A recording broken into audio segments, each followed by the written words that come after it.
Eu acho que o mais importante é não dar a impressão de que, de um lado, há os europeus que são uma espécie de grupo homogéneo e, do outro, os anti-europeus como o Sr. Farage. É muito mais complicado do que isso. Eu sinto-me absolutamente pró-europeu, mas sou extremamente crítico em relação à política levada a cabo atualmente, digamos, ao atual modelo liberal dominante na União Europeia. E, aliás, penso que há uma espécie de crise de legitimidade deste modelo que atravessou toda a legislatura. Desde o início, com a mobilização maciça contra a diretiva Bolkestein, os 3 não aos tratados constitucional e de Lisboa, em seguida a indignação suscitada pelas decisões do Tribunal da Justiça, que justificava o dumping social e limitava o direito dos sindicatos, a indignação que provocou no movimento sindical, e depois o movimento social muito emblemático que aconteceu na Renault Dacia, na Roménia. Mouvement social tout à fait emblématique qui a eu lieu à Renault Dacia en Roumanie, si vous vous Não sei se lembram, durante 5 semanas, 10.000 trabalhadores lutaram contra a Europa a baixo custo, ou seja, contra o conceito liberal do alargamento.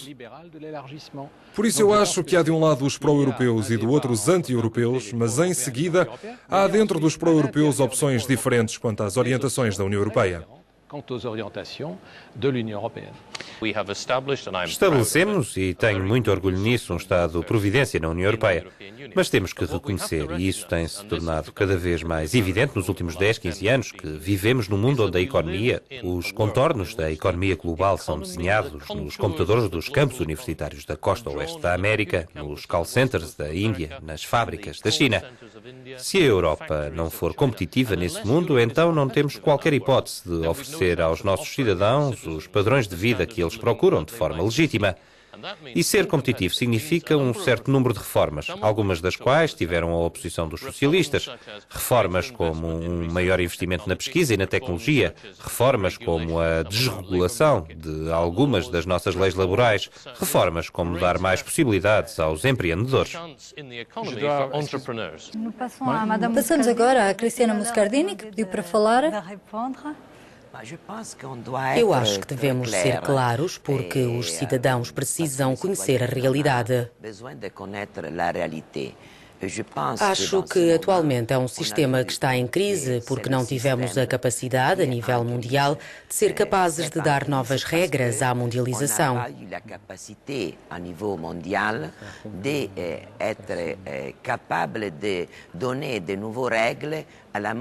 E é por isso que penso que para a Europa é muito importante uma reforma da Organização Mundial de Comércio se queremos dar aos cidadãos a capacidade de enfrentarem a China, a Índia e todas as outras nações do mundo. Capable de se confronter avec la Chine, l'Índia et toutes les autres nations du monde, on doit donner Temos de ter regras que sejam respeitadas por todos e sanções para quem fizer dumping.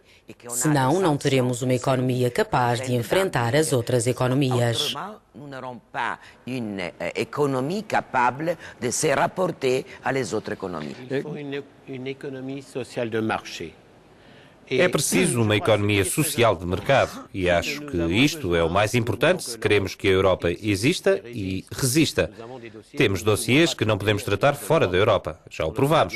Grandes dossiês como a energia e o clima são dossiês europeus. A crise financeira é um dossiê europeu que um país sozinho, mesmo a Inglaterra, não pode gerir. Por isso, precisamos de uma Europa forte.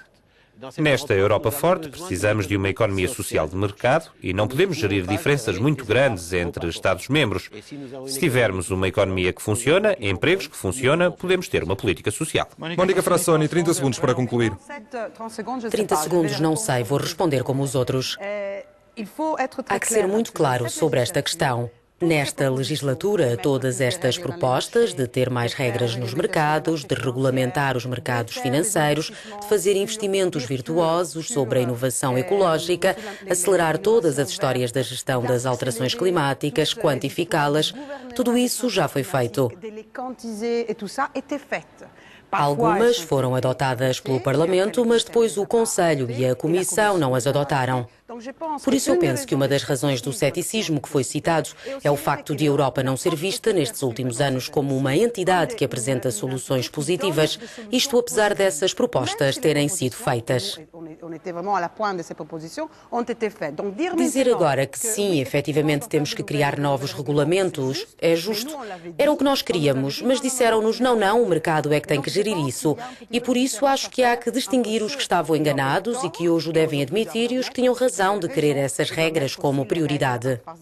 Muito obrigado. Vamos ficar por aqui nesta primeira parte do debate, um debate que retomaremos com a questão do futuro da Europa, as perspectivas para a futura legislatura. Muito obrigado.